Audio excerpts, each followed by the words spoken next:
cloning of large DNA fragments. As we have discussed earlier that by using bacterial plasmid or bacteriophages even, or cosmid or the derivatives of plasmid or the bacteriophage lambda like the phasmids, there is limitation of the foreign DNA that can be cloned within the bacteria.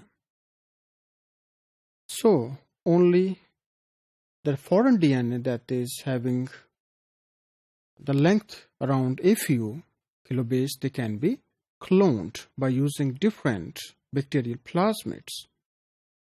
लेकिन हम बड़े fragment को भी clone कर सकते हैं. तो इस पर्पस के लिए हमने या साइंटिस्ट ने यीस्ट आर्टिफिशियल क्रोमोसोम जो हैं वो डेवलप किए हैं.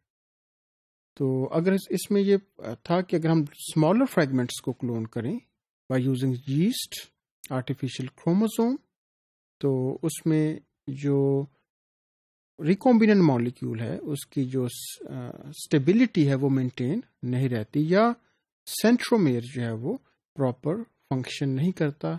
Its function it is disrupted or impaired. So if we target comparatively large size of foreign DNA, then it functions properly and the segregation stability it is there. So by observing such experiments, then scientists use this information to clone larger DNA fragments, and initially fragments having the length up to 50 to 100 kilobase, they were target, and later on this capacity was increased.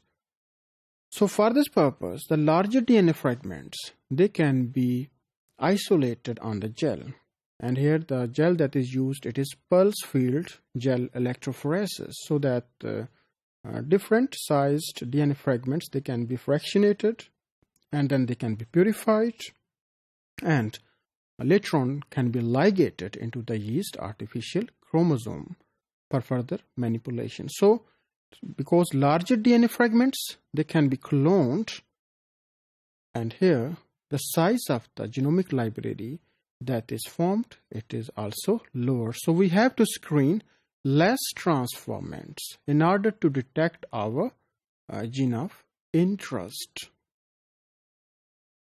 Now, with the passage of time, more refinements were there in the procedure, and later on, scientists were able to clone human DNA that is having the size of 620 kilobase pair.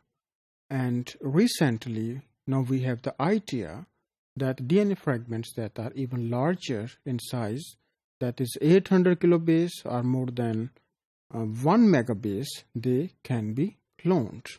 And those artificial yeast chromosomes that are commonly called as the YACs, they contain different selectable markers.